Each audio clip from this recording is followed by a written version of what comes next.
Jake Morrison stood in the center of the grandest chamber he had ever seen in his life. The walls stretched upward for what seemed like miles, and the ceiling was made of something that looked like living crystal that pulsed with soft blue light. Around him sat the representatives of 15 alien species, and each one was stranger than the last. To his left was a being made entirely of what looked like purple gas contained in a floating membrane. To his right sat a creature that resembled a massive mantis, but with 6 arms instead of 4, and eyes that glowed like amber. Directly ahead on the highest platform sat Zorthok, and he was the speaker of the Galactic Council. Zorthok was terrifying to look at. He stood nearly 12 feet tall, with a chitinous exoskeleton that gleamed black and green under the chamber lights. His mandibles clicked together as he spoke in the translation. The device in Jake's ear converted the sounds into words he could understand. The Council had ruled known space for over 10,000 years, and they had never been challenged. Every species that joined did so willingly, or at least without much resistance.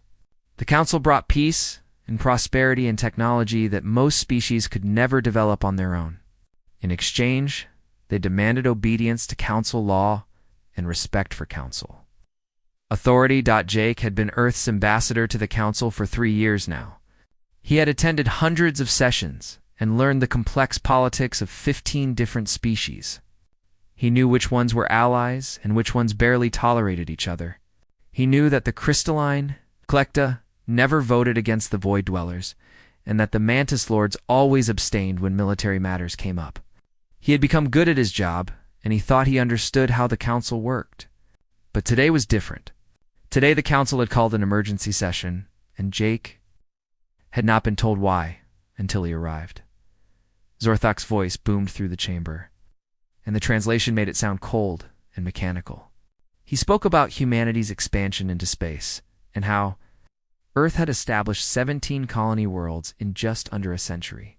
He talked about human ships traveling through Council space without proper authorization. He mentioned disputes between human miners and other species over asteroid mining rights. He listed a dozen minor incidents that Jake had thought were resolved through normal diplomatic channels. But Zorthok was building to something, and Jake felt his stomach tighten as he realized where this was going. The Council had decided that humanity was too aggressive and too unpredictable, and too dangerous to remain independent. Zorthok said the words slowly and clearly so there could be no misunderstanding. Earth would surrender all military vessels to Council control within 30 days.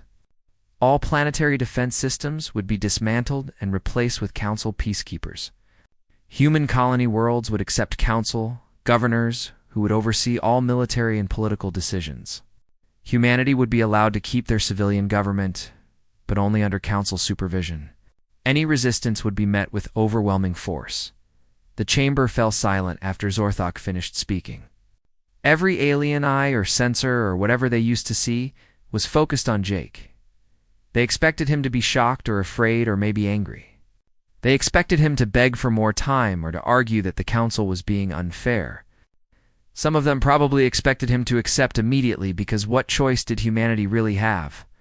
The Council fleet numbered over 50,000 warships. Earth's military had maybe 300 vessels, according to Council intelligence. The math was simple and brutal. Jake stood there for a long moment and just looked at Zorthok. Then he did something that no one in that chamber expected. He laughed. It started as a small chuckle, but then grew into a full, genuine laugh that came from deep in his belly. The sound echoed through the chamber, and the translation devices carried it to every species present. Some of them had never heard human laughter before, and they didn't know what to make of it. Zorthok's mandibles stopped clicking, and his whole body went very still. The other Council members looked at each other in confusion. The purple gas being pulsed with colors that Jake's briefing materials said indicated bewilderment. One of the smaller species that looked like a furry ball with too many legs actually rolled. Backward off its platform in surprise, Jake got control of himself and wiped his eyes. He looked up at Zorthok and spoke in a calm, clear voice. He thanked the Council for their ultimatum and said that Earth would need time to consider their response. He requested 48 hours to consult with his government. Zorthok seemed thrown off balance by Jake's reaction, but he recovered quickly. The council was certain that humanity would see reason once they had time to think about their situation. 48 hours was granted. Jake bowed respectfully to the council and turned to leave the chamber as he walked down the long corridor. Toward the docking bay where his ship waited, Jake could feel the eyes of various aliens watching him. Some looked curious, and others looked concerned. A few looked almost sympathetic, as if they pitied the human who didn't understand how much trouble his species was in. Jake kept his expression neutral until he reached the airlock of his ship. The moment the door sealed behind him, he allowed himself a small smile. The Horizon was a small, diplomatic vessel with a crew of only 20 people. It wasn't armed beyond basic defensive systems, and it certainly wasn't designed for combat. But it had the fastest communication array that human technology could build. Lieutenant Ben Carter was waiting in the corridor, and his face was pale. He had been monitoring the council session from the ship, and he had heard everything. Ben followed Jake to the bridge and waited until they were in the captain's ready room with the door closed. Then he asked the question that was probably on his mind since Jake started laughing. Had the ambassador lost his mind? Did Jake understand what the council was threatening? Did he realize that Earth could be wiped out if they refused to surrender? Ben spoke quickly, and his voice got higher with each question. Jake sat down at his desk and pulled up his communication terminal. He typed in a series of codes that activated the most secure encryption that Earth's intelligence had developed. Then he composed a short message and read it out loud so Ben could hear. The message said they actually did it, and to begin Operation Checkmate. Ben's face went from pale to white. He opened his mouth to say something, but no words came out. Jake sent the message and then leaned back in his chair.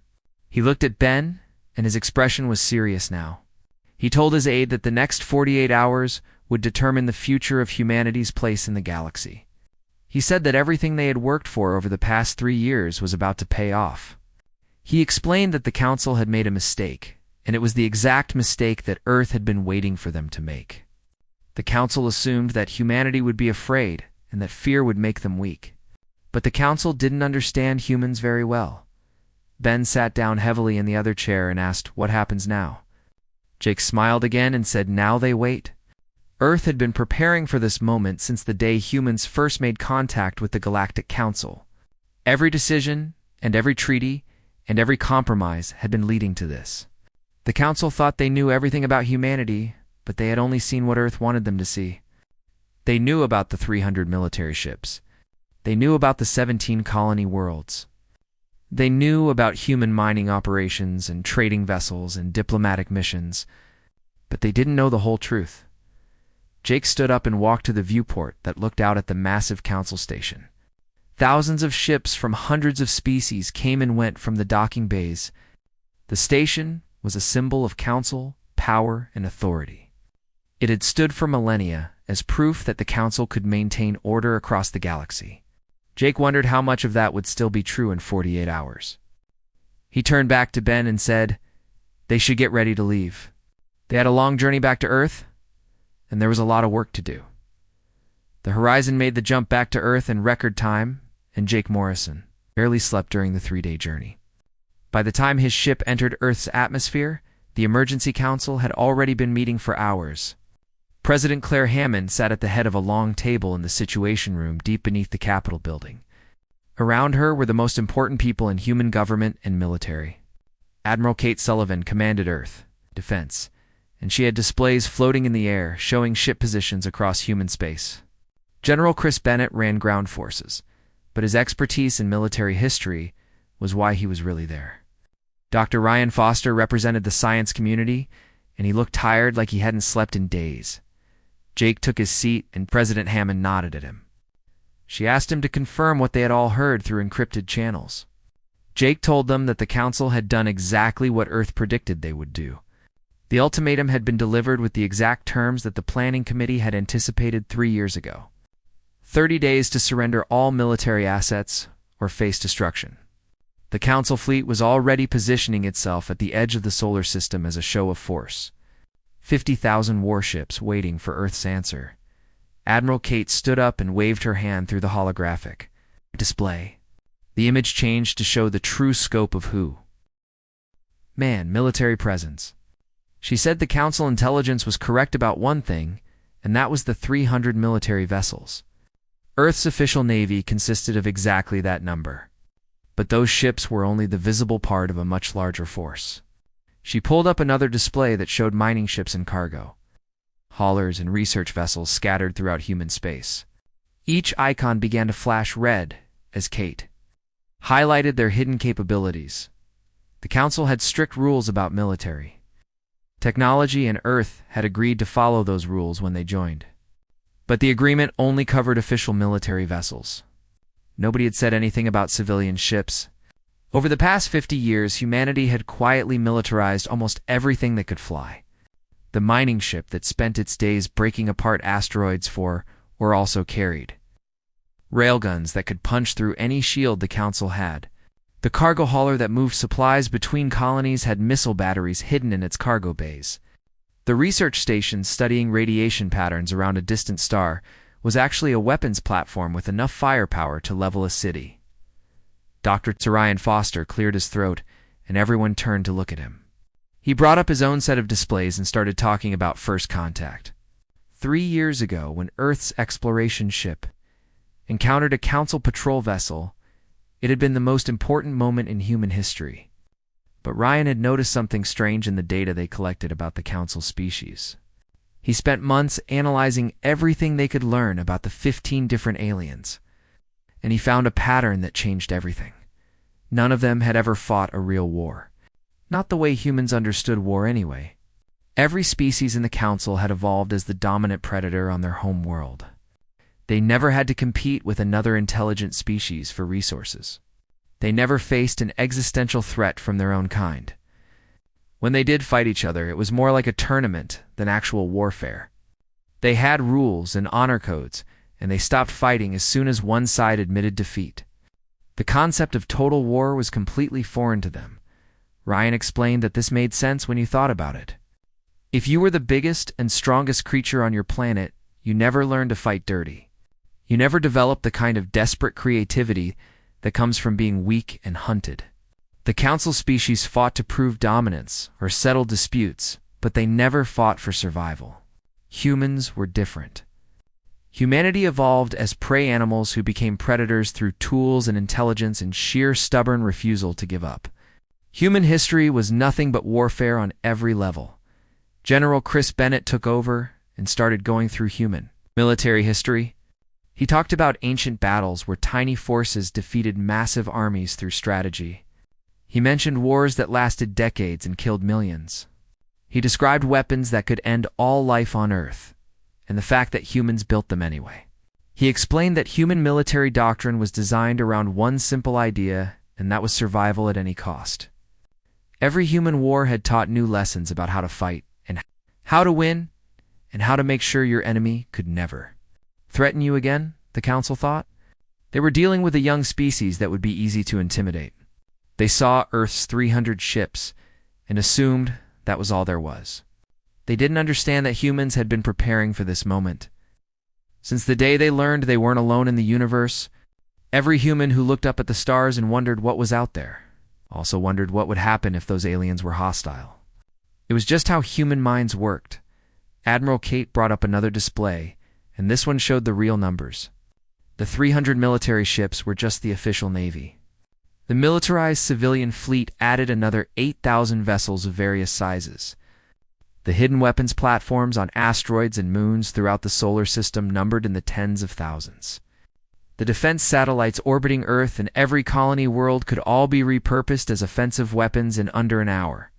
And then there were the manufacturing facilities that could produce war materials at a rate that would shock the Council.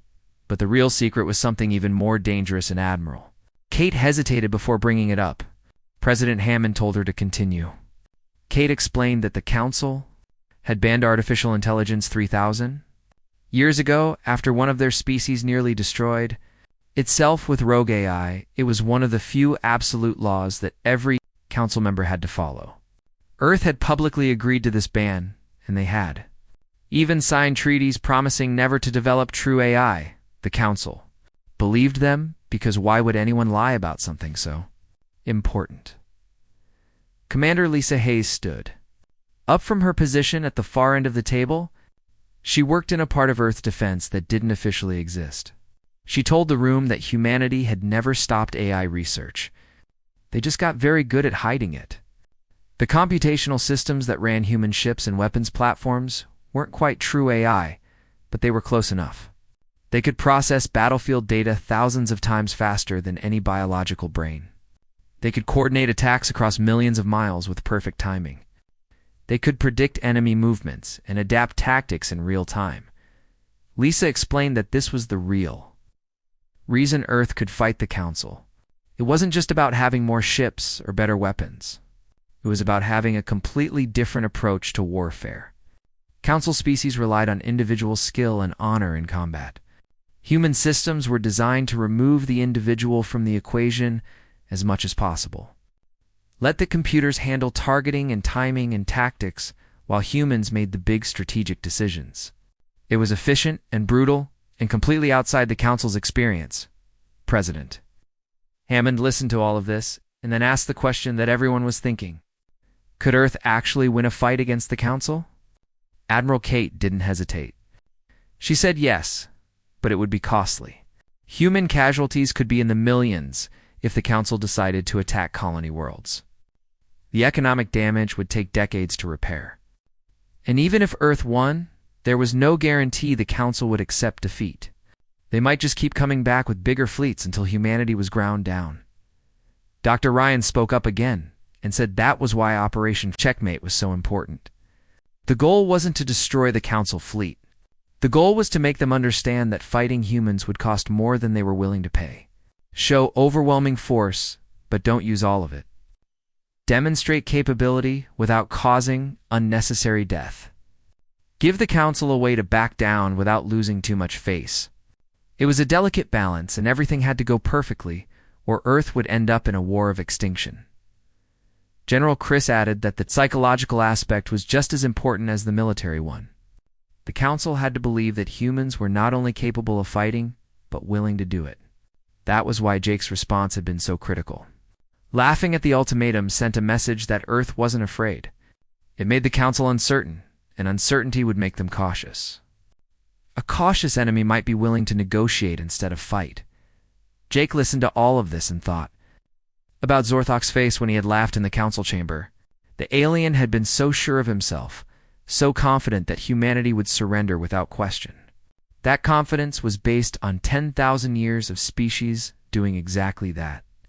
Nobody challenged the Council because everyone assumed the Council was unbeatable. But assumptions were dangerous things, especially when you never tested them. President Hammond stood up and looked around the room. She said they had less than 46 hours before Earth had to deliver its answer to the Council. Every ship needed to be in position. Every weapons platform needed to be ready. Every civilian in human space needed to be prepared for what might come next.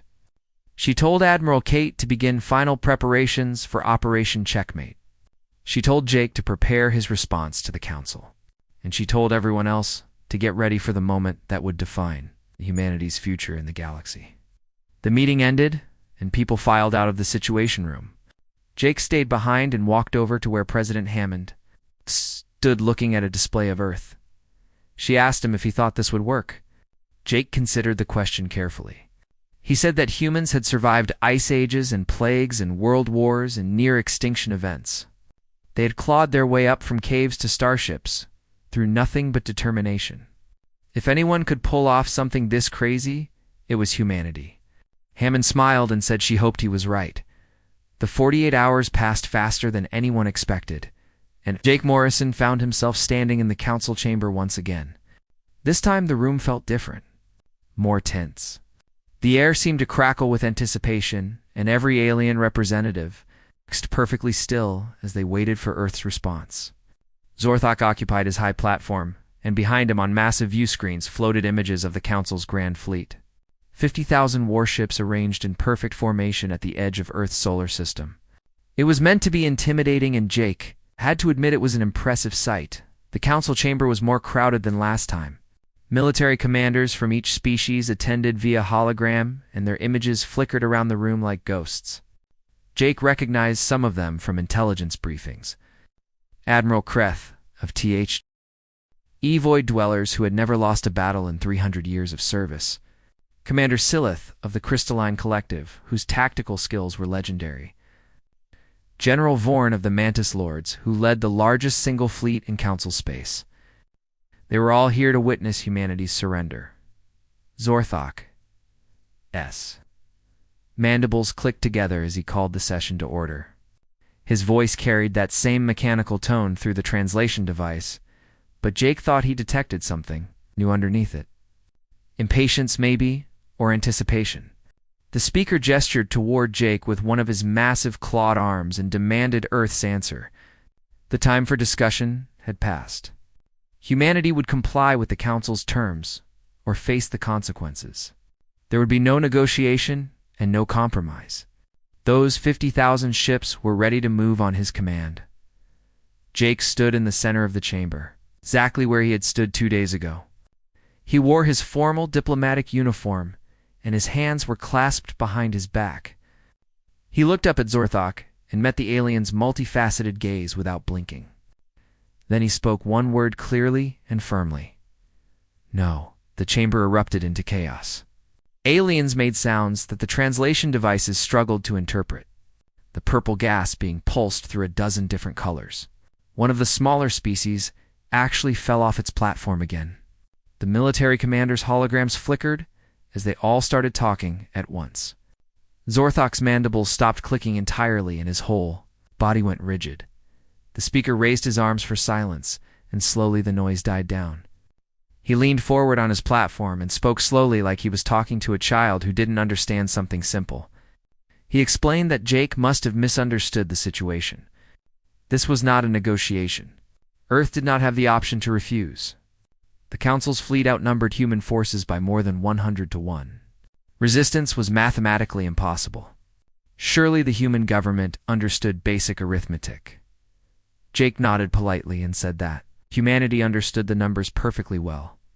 Earth had done the calculations many times. He thanked the Council for their concern, but the answer remained no. Humanity would not surrender its ships, or dismantle its defenses, or accept Council occupation. Earth would remain independent.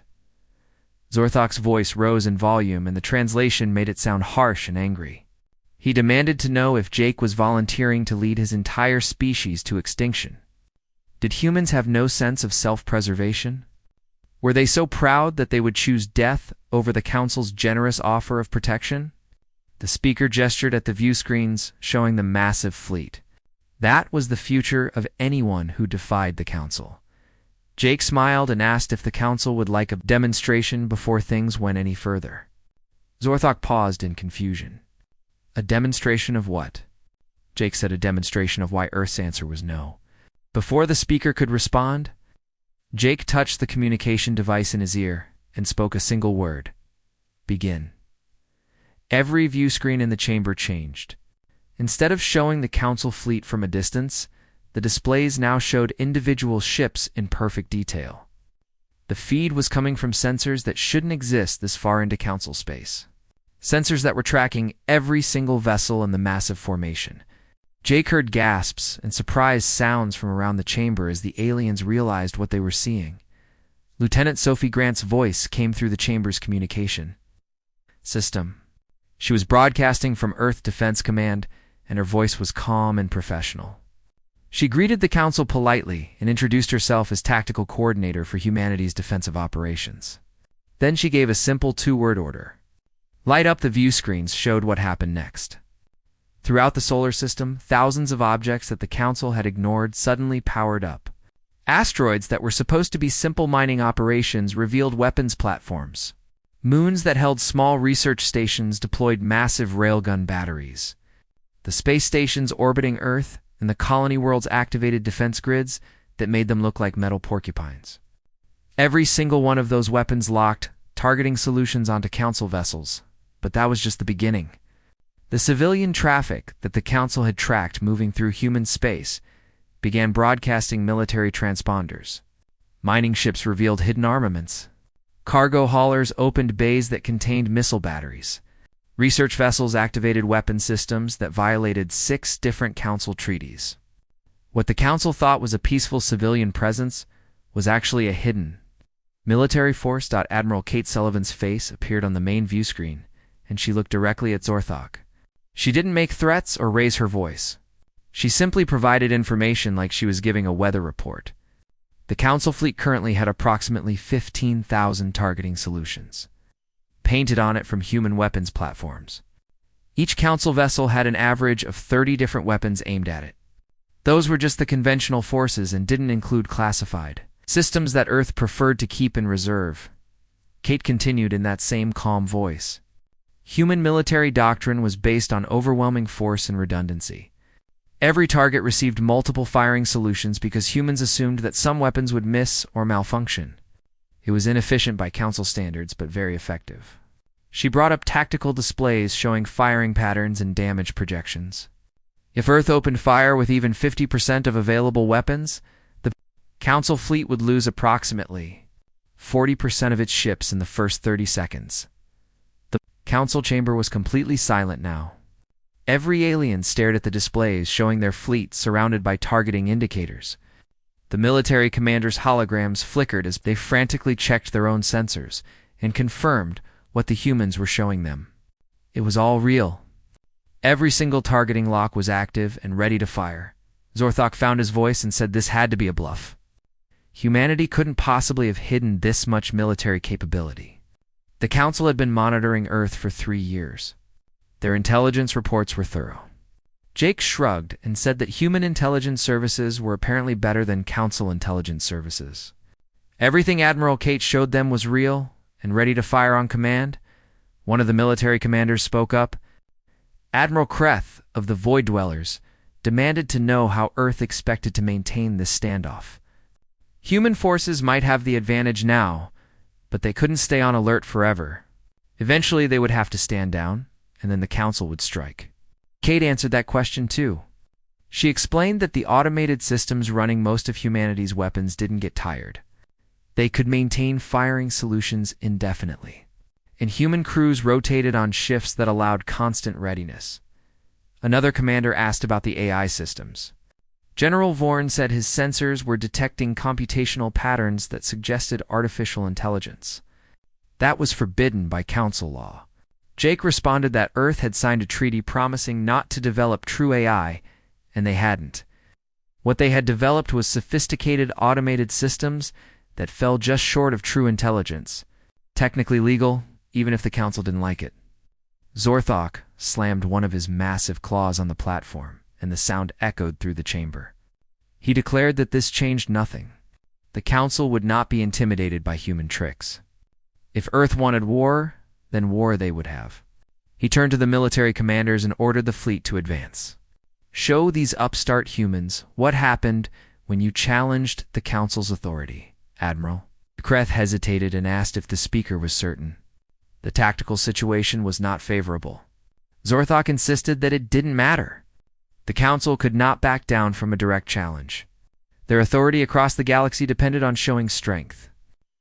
Other species were watching to see what happened.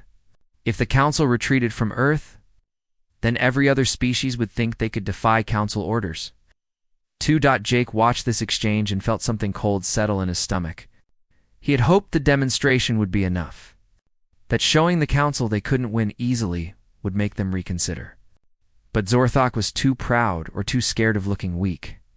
The speaker was going to order the attack despite knowing what would happen. Jake touched his communication device and spoke quietly too. Admiral Kate, she acknowledged, and said Earth defense was ready. The Council fleet began to move forward.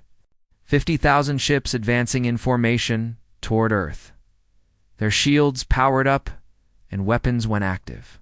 The military commanders gave orders, and the massive fleet accelerated. On the view screens, Jake could see individual Council vessels growing larger as they approached. He wondered how many aliens would die in the next few minutes. How many lives would be lost because of pride and fear and misunderstanding. Zorthok stood on his platform looking triumphant. He declared that Earth's bluff had been called. Now, humanity would learn the price of defiance. The Council fleet would disable Earth's defenses enforce compliance. Any resistance would be crushed. This was the Council's will, and it would be done. Jake looked up at the speaker and said quietly that this wasn't a bluff. Earth didn't bluff. He hoped Zorthok remembered that in a few minutes when his fleet was burning. Then Jake gave the order he had hoped he wouldn't have to give. He told Admiral Kate to fire. Admiral Kate Sullivan sat in Earth Defense Command and watched the tactical D-IS plays with cold calculation. The Council fleet was advancing in perfect formation, and their shields were at maximum power. They expected humanity to panic or back down at the last moment. Instead, Kate gave the order that would change galactic history forever. She told her tactical teams to fire, but only with 10% of available weapons. She wanted the Council to understand what they were facing without completely destroying their fleet.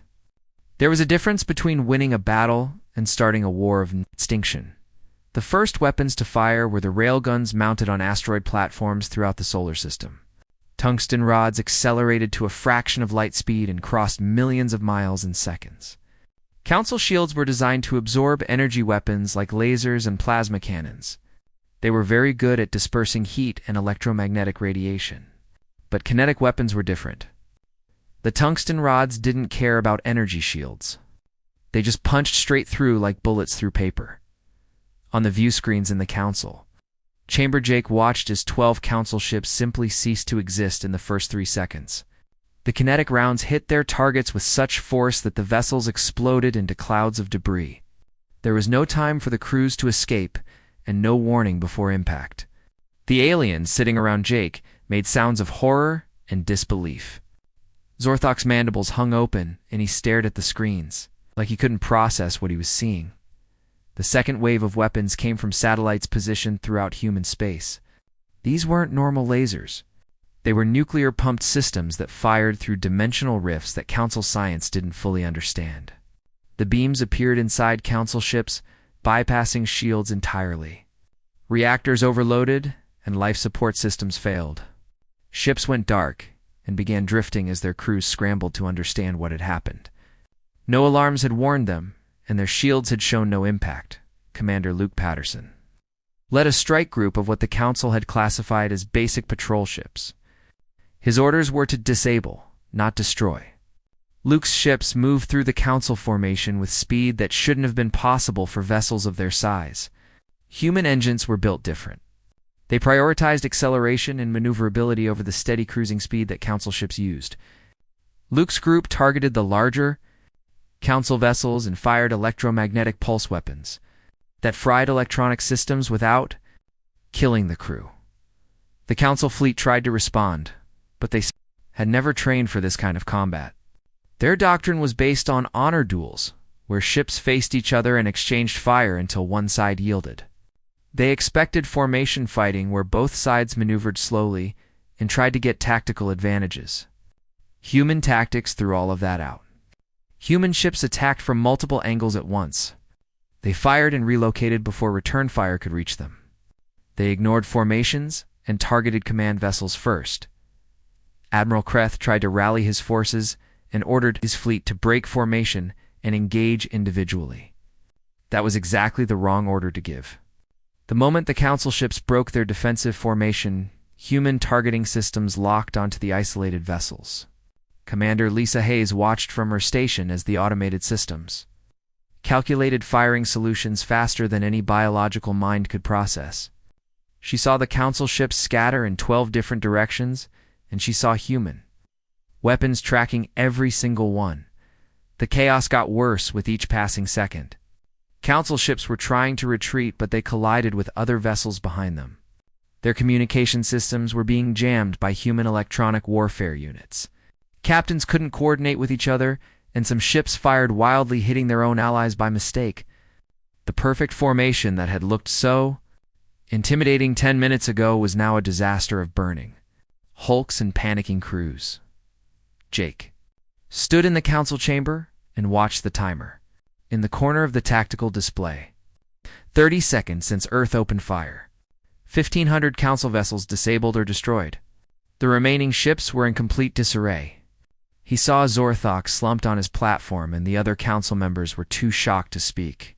The military commanders were shouting orders, but their holograms flickered and cut out as their command ships came under attack. Admiral Kate's voice came through the communication system again. She reported that human forces were achieving all tactical objectives. Enemy resistance was minimal. Casualties on the human side were 0. She asked if Earth's defense should continue engagement or offer terms for surrender. Jake looked at Zorthok and waited to see if the speaker would give the order to retreat. For a long moment, the alien didn't move. Then Zorthok spoke in a voice that sounded broken. He ordered the fleet to withdraw. All ships were to retreat immediately and regroup outside the solar system. The Council would accept Earth's terms for ceasefire. Jake nodded and relayed the order to Admiral Kate. She acknowledged and commanded all human forces to cease fire. Targeting locks remained active, but no more weapons were discharged. The demonstration was over. The view screens showed the Council fleet retreating. It wasn't the organized withdrawal of a military force. It was a rout. Ships fled in every direction, and some were moving so fast they would overshoot the rally point by millions of miles. Behind them floated the wreckage of over 2,000 vessels. Most were just disabled with life support still functioning. The crews would be rescued by their own people eventually. But several hundred ships were completely destroyed, and those crews were gone. Jake looked at the timer again. 5 minutes and 20 seconds since Earth opened fire. In that brief span, humanity had shattered the Council's military reputation and destroyed the myth of their invincibility. The other species in the galaxy would hear about this. They would learn that the Council fleet wasn't unbeatable. They would know that a young species with 300 official ships had routed 50,000 Council warships. General? Vorn's hologram flickered back to life, and the Mantis Lord looked directly at Jake. He asked how humanity had accomplished this. How had Earth hidden so much military capability? How had they developed weapons systems that bypassed Council shields? How had they trained to fight in ways that Council forces couldn't counter? Jake considered the question carefully. He explained that humanity had studied the Council carefully for 3 years. They learned about Council military doctrine and honor codes and rules of engagement. They learned that no Council species had ever fought a total war. Every conflict in Council history was limited and followed agreed-upon rules. So Earth designed their military to break all of those rules. Human ships didn't fight fair. Human weapons didn't respect honor codes. Human tactics assumed the enemy would do their absolute worst and planned accordingly. Jake continued, and said that humans evolved differently than Council species. Every alien in this chamber came from a world where their species was the apex predator. They never had to fight for survival against an equal opponent. Humans were prey animals that became predators through desperation and creativity. Human history was nothing but warfare. Tribes fighting tribes, and nations fighting nations, and ideologies fighting ideologies. Humans had thousands of years of experience in killing each other efficiently. The Council chamber remained silent as Jake spoke. He told them that Earth didn't want this fight. Humanity had hoped for peaceful coexistence with the Council. But when Zorthok delivered his ultimatum, he made a critical mistake. He assumed that youth meant weakness. He thought that because humans were new to space, they would be easy to intimidate. He forgot that dangerous things often come in small packages. Commander Silith of the Crystalline Collective spoke up. Her voice was quiet and sad. She said that the Council had underestimated humanity badly. They had treated Earth like every other species that joined them. They expected compliance and gratitude for the Council's protection. But humans didn't need protection. They needed respect. She asked Jake what would happen now. Jake took a deep breath and looked around the chamber. He said that Earth had proven it could defend itself. The Council fleet was retreating and wouldn't be back anytime soon. But humanity didn't want an ongoing war. War was expensive and destructive, and nobody really won in the end. So Earth was offering terms. The Council would recognize human sovereignty and stop demanding surrender. In exchange, humanity would release all captured ships and help repair damaged vessels. The two sides would establish proper diplomatic relations based on mutual respect. Zorthok finally lifted his head and asked why Earth would offer such generous terms. Jake had just demonstrated that humanity could destroy the Council fleet entirely. Why not press the advantage and demand concessions? Jake smiled and said that was exactly the kind of thinking that started forever wars. Earth could win this battle, but winning the war would cost millions of lives on both sides. Better to show strength and then offer peace. Let everyone walk away with some dignity intact. The council members looked at each other, and Jake could see them processing everything that had happened. Their fleet had been humiliated. Their military reputation was destroyed. But Earth was offering a way out that didn't require total surrender. It was more than they deserved, and Jake could see them realizing that Admiral Kate reported that the Council fleet had fully withdrawn from the solar system. All human forces remained at battle readiness, but no pursuit was being conducted. Medical teams were standing by to assist with any Council vessels that needed help with life support or evacuation. Jake thanked her and closed the communication channel. He turned back to Zorthok and asked if the Council accepted Earth's terms. The speaker looked old suddenly, like he had aged a decade in the past 5 minutes.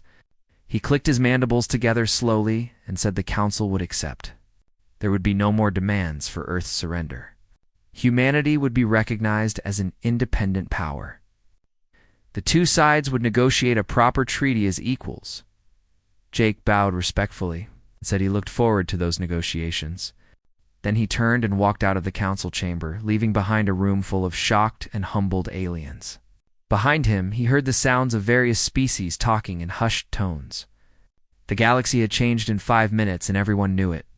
The council's age of unchallenged authority was over, and a new era was beginning.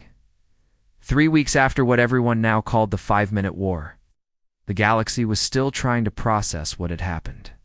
News of the Council fleet's defeat spread through every inhabited system, and the reaction was different depending on who you asked. Some species were terrified that humanity would use their military superiority to conquer others. Some were angry that the Council had been humiliated so badly. A few were quietly pleased that someone had finally stood up to the Council's authority. But everyone agreed that galactic politics would never be the same again.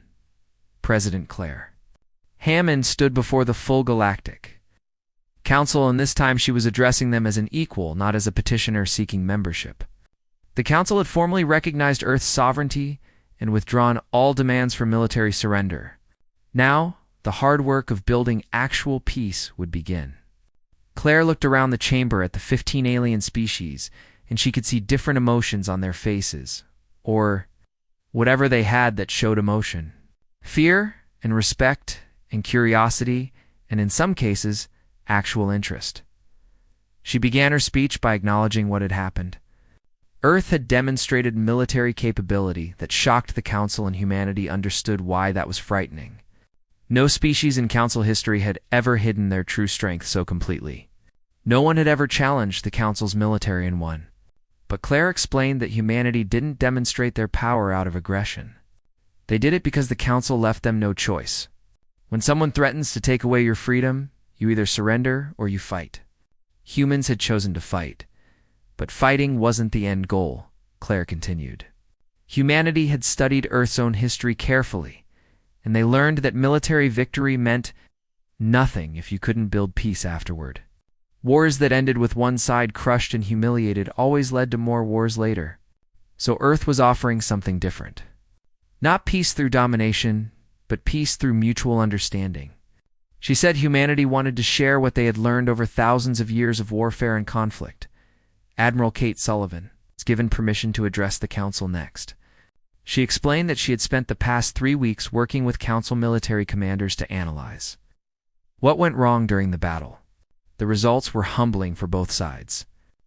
Council forces had made basic tactical errors that any human military academy student would have avoided. But humans had also learned that their weapons weren't as overwhelmingly superior as they thought. Several Council ships had managed to adapt their shields during the fight. If the battle had lasted longer, the outcome might have been different. Kate proposed establishing a joint military training program. Human officers would teach Council forces about modern warfare tactics and doctrine. In exchange, Council species would share their advanced sciences and technologies that humans didn't have. The goal wasn't to create better warriors. The goal was to create forces that understood war well enough to prevent it. She quoted an old Earth saying that if you want peace, you prepare for war. But she added that preparation meant understanding not just how to fight, but why you shouldn't. Dr. Ryan Foster spoke about the cultural differences that had led to the conflict. He showed data proving that every council species had evolved without serious competition. They became dominant on their worlds through size or intelligence or natural advantages. Humans evolved as weak prey animals who survived through cooperation and tool use. That difference shaped everything about how the two sides viewed conflict. Council species saw war as a test of strength that ended when dominance was established. Humans saw war as existential struggle that ended only when the enemy couldn't fight anymore. Ryan proposed massive cultural exchange programs. Human students would study on council worlds and learn about species that had achieved peace without destroying themselves. Council students would come to Earth and learn about humanity's long, bloody climb from caves to starships. Both sides would benefit from understanding the other's perspective. He said the worst thing that could happen now was for fear and misunderstanding to create permanent division between humanity and the council. Zorthok listened to all of this from his platform, and when the humans finished speaking, he asked for permission to respond. Claire nodded, and the speaker stood. He looked different than he had 3 weeks ago, less arrogant and more thoughtful. He admitted that the council had made serious mistakes in how they approached humanity.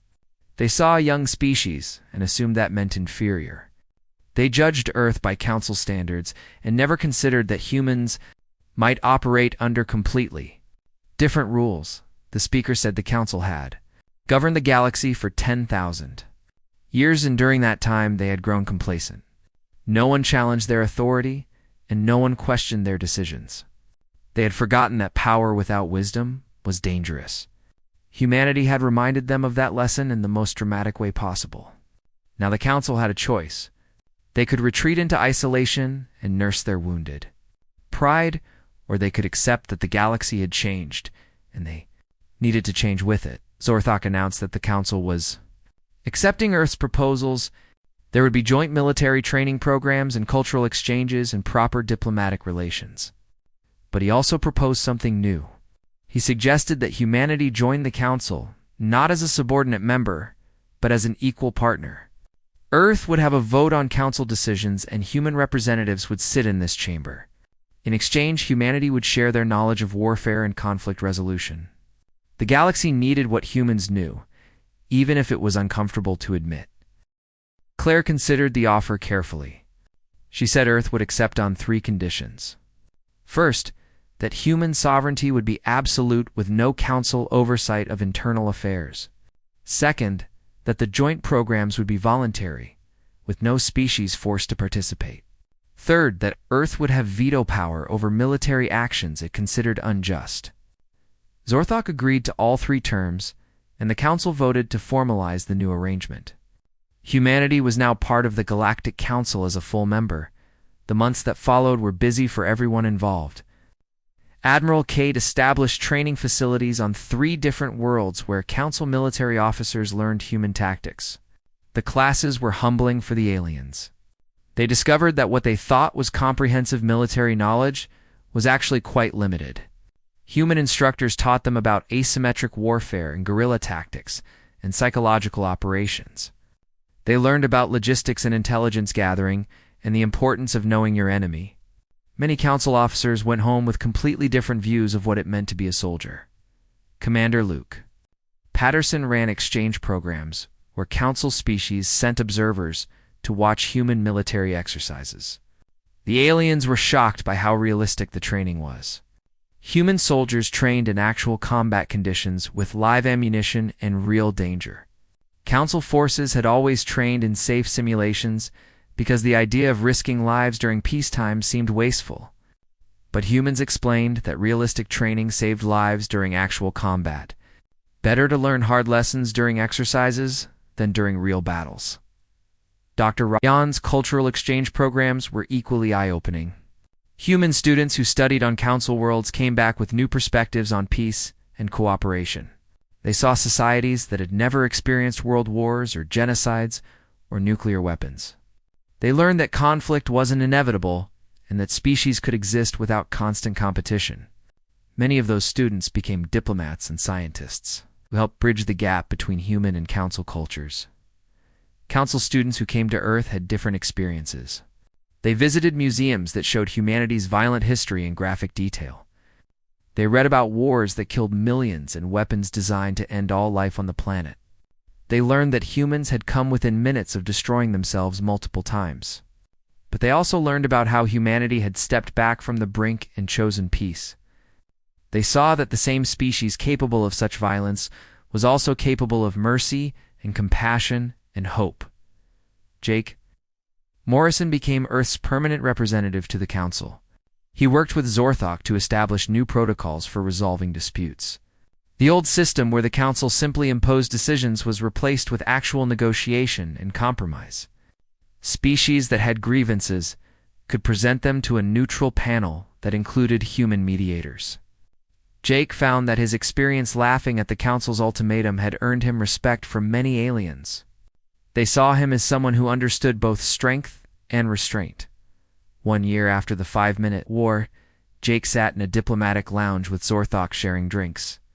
The speaker asked him the question that had been bothering him since that first day. Why had Jake laughed when he heard the ultimatum? What had been funny about the Council threatening to destroy humanity? Jake swirled his drink and thought about how to explain. He said that humans had a strange relationship with fear. They experienced it constantly throughout their evolution. Fear of predators and starvation and disease and other humans. But they learned that if you let fear control you, then you were already beaten. So humans developed this odd ability to laugh in the face of danger. It wasn't that they weren't afraid.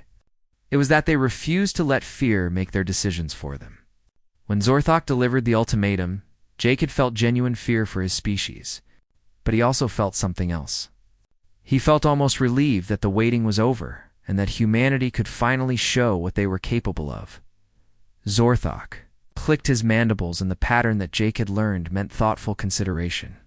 The speaker said he was beginning to understand humans better.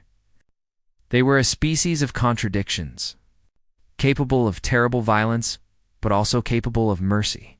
Driven by emotion, but guided by logic. Young but wise in ways that older species weren't, said he was glad that the Council had failed to conquer Earth. Because the galaxy needed what humanity brought to it. The final scene showed a training.